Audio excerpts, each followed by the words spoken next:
Wexford serves as the county town for County Wexford in Ireland. Wexford is located on the southern bank of Wexford Harbour, the estuary of the River Slaney, near the southeast edge of the island of Ireland. The M11/N11 national primary route connects the town to Dublin. The connection between Dublin and Wexford in the 1800s, 1700s would have been born out of an absolute chronic need. It was birthed out of necessity. Between the 9th and the early 12th century, Wexford was a Viking settlement, a city-state that was mostly autonomous. In May 1169, Dermot MacMurrough, the King of Leinster, and his Norman ally, Robert Fitzstephen, laid siege to Wexford. The Norse settlers fought valiantly until the Bishop of Ferns convinced them to agree to a settlement with Dermot. Wexford evolved into an Old English settlement during the early to late medieval era. 3 shifts came: religiously, politically and culturally in the time of the Norman invasion. The term Norman Irish or Hiberno-Normans refers to the modern descendants of Norman settlers who came to Ireland during the Anglo-Norman invasion in the 12th century. Wexford's past from the Norman invasion to the famine is characterized by Norman colonization, insurrection, and struggle. The Normans first came in 1169, founding towns and creating a new social structure. Uprisings, such as the Rebellion of 1798. The Wexford Rebellion of 1798 took place between the 27th of May and the 21st of June. Rebels from the Society of United Irishmen rose against British authority in the county, participating in several clashes with Crown troops. The United Irishmen was very much influenced by the American and French Revolution, and the desire was to see an independent Irish Republic. The United Irishmen rebels, the most effective and devastating uprising across all Irish counties, achieved several early victories in the county, which the Dublin Castle administration regarded as relatively loyal due to a string of military successes. However, the tide soon turned against the United Irishmen in Wexford as Crown forces poured into the region, engaging in a brutal counterinsurgency which indiscriminately targeted suspected rebels and eventually suppressed all rebel activities in the county. The County Wexford division of the Society of United Irishmen had stayed unscathed amid the crackdown by the Dublin Castle administration. In May 1798, coinciding with the outbreak of the Irish Rebellion of 1798 in County Kildare, militia forces detained yeomanry veteran and prominent United Irishman leader Anthony Perry in County Wexford. Perry was brought to Gorey and questioned. Following a period of torture, which involved pitchcapping, he named several individuals as leaders of the United Irishmen, including Bagenal Harvey.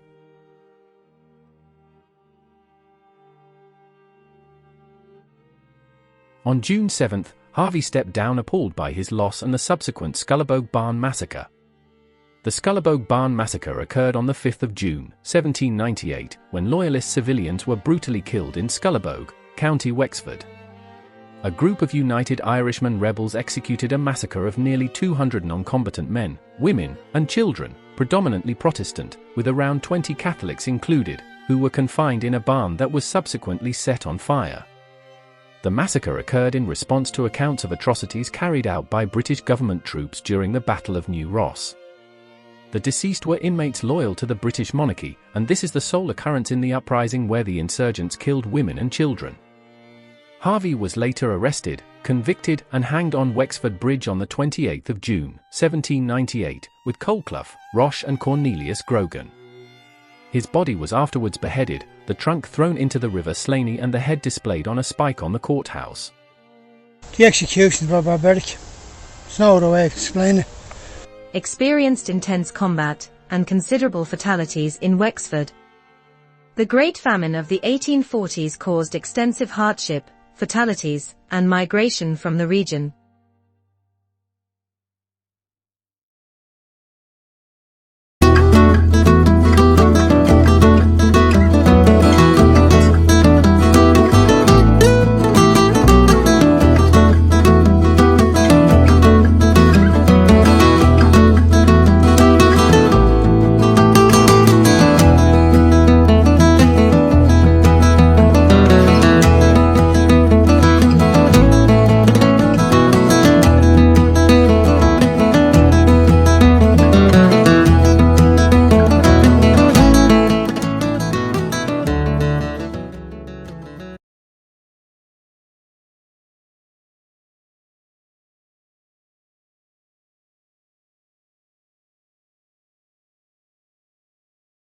Before we go on, we need to go back to another country, Denmark, in the 9th century, and a people that was greatly feared, called the Vikings.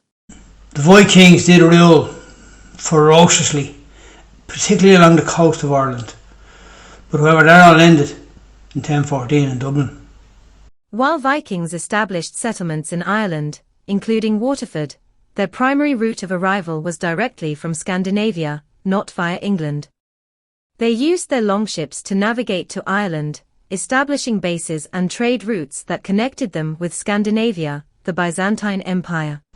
The Byzantine Empire, which the Vikings referred to, was really called the land of the Greeks, or the great city, which is Constantinople, which is really modern day Istanbul, which is founded by the Roman Empire. Waterford was truly an important site for Vikings, who founded it as a fortified naval base. The city was established by Vikings in 914 AD, ranking as one of their primary fortifications in Ireland, just after Dublin. They selected Waterford for its advantageous position at the meeting point of the Three Sisters rivers, enabling trade and raiding prospects.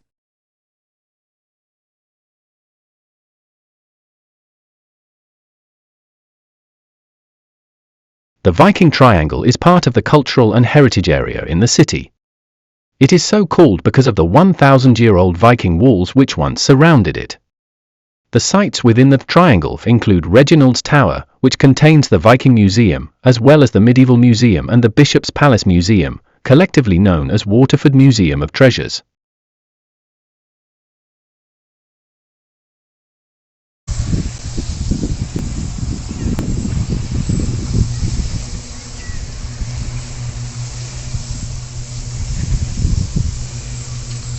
A man called Father Hoare arrived in Arkansas, but he was not by himself. It was October in the year 1850.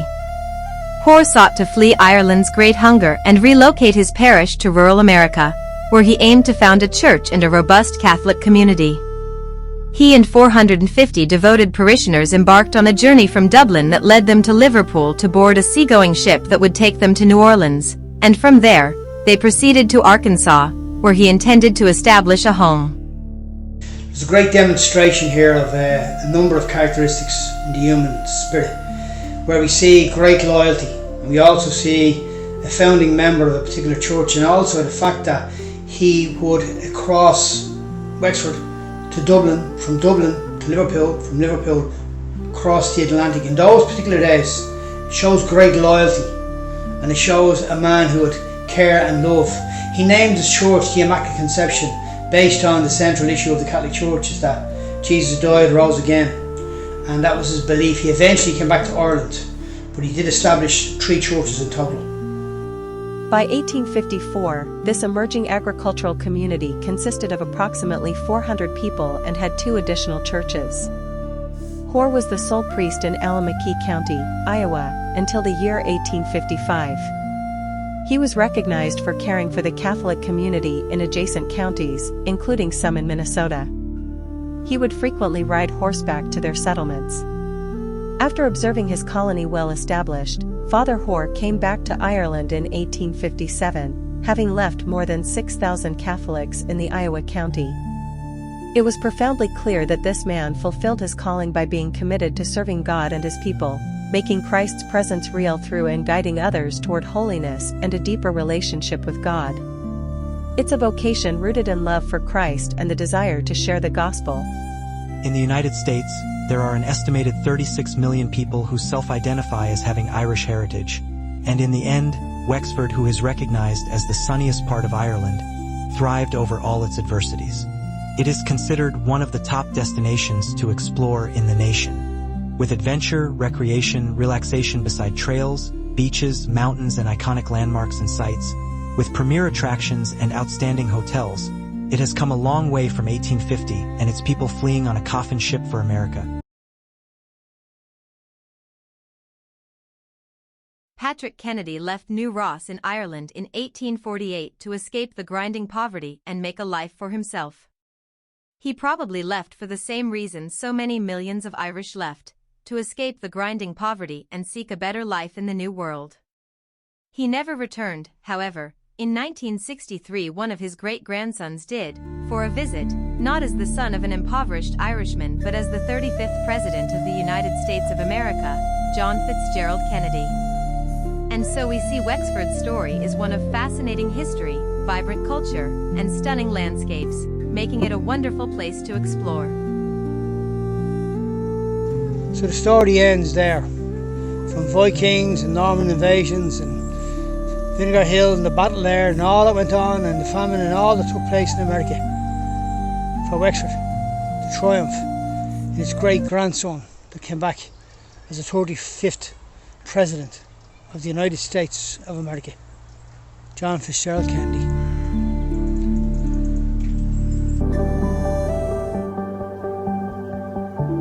Sir Charles Edward Trevelyan, 1st Baronet, KCB, was born in 1807. He was a British civil servant and colonial administrator. He worked in Calcutta when he was a young man. After his return to the UK, he was appointed Assistant Secretary to the Treasury. He was in charge of enabling the government's reaction to the Irish Great Famine during this time. Charles was appointed at the senior level and served there in the late 1850s and early 1860s.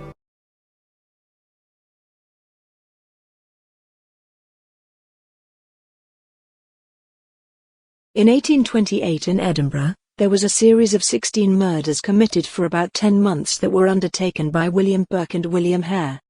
In the early 19th century, Edinburgh emerged as a prominent European hub for anatomical research. It was during this era that the need for cadavers resulted in a shortage of lawful availability. Scottish law mandated that bodies utilised for medical study must solely originate from individuals who passed away in incarceration, or victims of suicide, or from abandoned infants and orphans. Trevelyan played a significant role in Dublin Castle during the time of the Burke and Hare murders. However, his attention was directed towards the famine. The Burke and Hare killings, entailing the murder of people to sell their corpses to Edinburgh medical schools, took place in 1827 to 1828. There is no documentation of Trevelyan directly commenting on this specific incident. Charles Trevelyan's link to Edinburgh centres on his contributions concerning the Irish famine, and his articles featured in the Edinburgh Review. It's clear to see that these characters had no connection whatsoever. Nothing. So I bring them in, for the purpose of character development as opposed to storytelling. He penned an anonymous piece in the Edinburgh Review supporting the British government's aid initiatives during the Irish famine. When we look at the time frame when they were around, 1828, they were in Edinburgh. Charles Trevelyan was in Dublin. Eventually, he was in Edinburgh. He wrote what he wrote, and they did what they did. This piece, subsequently released as The Irish Crisis, defended British actions during the famine. It highlighted the magnitude of the issue and the benevolence of British contributors. Meanwhile, in 1828, there was a lack of corpses and a rise in body snatching by individuals referred to as resurrection men. After a tenant in Hare's residence passed away, he sought counsel from his friend Burke. They agreed to sell the corpse to Knox. They obtained what they considered a substantial amount of £7 10 shillings. A bit more than 2 months later, as Hare worried that a lodger with a fever might discourage others from residing in the home, he and Burke killed her and sold the remains to Knox. The men persisted in their killing rampage, likely aware that their wives knew. Their deeds came to light when fellow tenants found their most recent victim, Margaret Docherty, and alerted the authorities. In the 1850s, Trevelyan played a significant role in the British civil service reform movement. He was appointed Assistant Secretary to His Majesty's Treasury in 1840 and held the position until 1859, amid the Scottish Highland potato famine of 1846-1857 and the Irish famine. He oversaw the provision of famine assistance in Ireland and was intimately involved in the Central Board for Highland Assistance's operations in Scotland. It is generally accepted that his inactivity and unfavourable attitude towards the Irish people delayed the famine's rescue efforts. In Ireland, 1 million people starved to death, as the Irish watched with increasing fury as boatloads of homegrown oats and grain departed on schedule from their shores for shipment to England. Food riots erupted in ports such as Youghal, near Cork, where people tried unsuccessfully to confiscate a boatload of oats. At Dungarvan, in County Waterford, British troops were pelted with stones as they shot into the crowd, killing at least 2 people and wounding several others. British naval escorts were then provided for the riverboats. A question arises concerning Charles Trevelyan. When we go back to him for a moment, a question arises by a simple statement that he made. The statement was that he believed that the calamity that was brought upon the Irish was basically the judgment of God. So when we look at that and we examine that, you've got to ask yourself a question: was it the lack of food that starved so many people, or did people die based on one man's particular philosophy? And clearly Charles Trevelyan did not read the quote from the Apostle Paul when Paul says in Romans, when your enemy is hungry, feed him. Early 18th centuries consisted of potatoes from August to May and oats in the spring and summer. By the middle of the 18th century, the potato had solidified as a staple in the diet of the peasant. It was well known that potatoes were grown at Dungarvan. The lands at Kilrush afford great plenty of potatoes, with which the markets of Dublin are yearly supplied, upwards of 18,000 barrels having been sent thither in one season from this place, observed Charles Smith in 1746. Dungarvan was renowned for the export of potatoes to various parts of Ireland, according to Dr. Pocock in 1752. Beresford boat provided an intriguing look at the food of craftsmen and tradespeople in 1836. When Oliver Cromwell led his troops into Dungarvan in 1649, a local woman gave him a cup of wine as he triumphantly advanced through the city gates, and so the town was safe. Following the insurrection of 1798, leaders were publicly hung from the market house and heads were placed on poles, for all to view. It's hard to believe what we hear there. Hung and heads on poles. In our modern world, that would be something you'd hear that took place in some of these Latin American countries. This wasn't a Latin American country. This is Dungarvan, in Ireland. However, the Illustrated London News of November the 7th in 1846. Annexed is a pair of melancholy sketches of the localities of the late food riots in the south of Ireland, Youghal and Dungarvan, the afflicting details of which have been duly reported in our journal. The artist has refrained from heightening the picturesqueness of these scenes, but they are stern and striking realities of the sufferings of the people, and must bespeak the sympathy of every well-regulated mind. The distress, both in Youghal and Dungarvan, is truly appalling in the streets, for, without entering the houses, the miserable spectacle of haggard looks, crouching attitudes, sunken eyes, and colourless lips and cheeks, unmistakably bespeaks the sufferings of the people. The description of the physicality of the humans, of the Irish, is shocking, yet it tells a tale by itself that probably deserves a whole documentary on its own, the reality. But the one that really strikes me is the sunken eyes, you know, the colour of the skin, where they were. It's just absolutely shocking. In Youghal and also in Dungarvan. Do you wonder why those food riots? We add a few descriptive notes from a correspondent. Dungarvan, the scene of the late riots, is the second town in the county of Waterford, and was, from an early period, a place of some importance. Although well situated for carrying on an extensive trade, large vessels being able to come up to the quay. Unfortunately, like other Irish towns equally well placed, it presents to the eye of the stranger an appearance of want and untidiness. Yet the Duke of Devonshire, to whom the manor belongs, has spent much in various improvements. Amongst others, a fine bridge has been erected by him across the river, the stone for which was actually all brought from England. This bridge consists of a single arch of 75 feet, in addition to a causeway of about 1,000 feet in length, and is justly admired. Reverend James Alcock, a minister of the Church of Ireland, was born in Waterford in 1805. He went to Trinity College in Dublin. From 1829 to 1836, he delivered lectures at St. Olave's in Waterford. He was subsequently relocated to Ring and resided at Seaview House. Alcock collaborated closely with the Society of Friends during the famine era to secure assistance for the Ring fishermen. In 1846, he reached out to the Auxiliary Relief Committee of the Society of Friends in Waterford for assistance. Fishermen were provided with weekly meal supplies, and loans were organised. In July 1848, the Society contributed £1,350 towards the construction of a new pier at the Ring.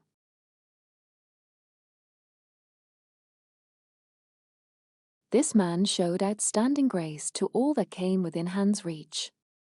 The Cork Examiner publication was very complimentary of the work being done. Alcock died at his home on March 23, 1893. A monument was erected over his grave with the inscription, "The Reverend Alcock, who for 60 years was the faithful and zealous vicar of this parish." For the above period, during the scourge of the famine and cholera, he proved himself the generous friend, the wise guide and counsellor of the sick, distressed and afflicted of all classes and creeds. As he lived, he died.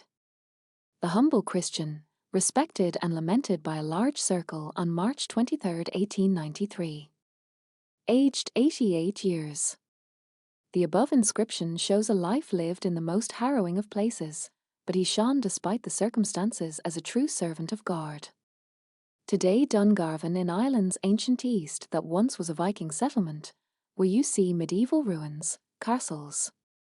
A heritage railway train still runs. Dungarvan's seafront features a bustling harbour, a recently refurbished boardwalk. A beach. The town known for its scenic walks. It is a charming coastal resort with a strong maritime history. A history that shows a resilient people who fought against every adversity and won.